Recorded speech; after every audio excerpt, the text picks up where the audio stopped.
أنا شنو محمد حاشا لها ديزاين waxaan design gareeyaa taashka oo hadii dhaqan lagu daro say gabdhaha aroosayaan dhaqankooda u helaan iyo taash oo cambuurida taashka ee rabaan oo hadda gabdhaha ay xirtaan dharkii hadii dhaqanka ma aha ma ka suubsana cambuurida dharka la waaye oo jilacsan oo la isku kakaba chiffon waaye kan asigana waa chiffon soo jilac iyo oo u feel garayo marka gashanaysiin marada hadii dhaqankood adkeed ma aha naagaha oo xijaabka xiranayaan oo inays asturaan rabaan oo gacmaha banaysteen oo rabeen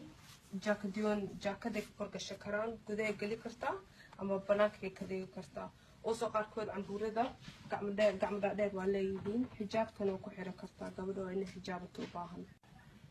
kan gabadha oo aroosada inay ku bedelato loogu talagalay markay soo gasho ka bacdi ama malxiisayaasha u gashtaa markay cambuurkan camal ay wadato ama kan camal ay wadato so malxiisayaasha iyo aroosada labadooda waa gashan karaan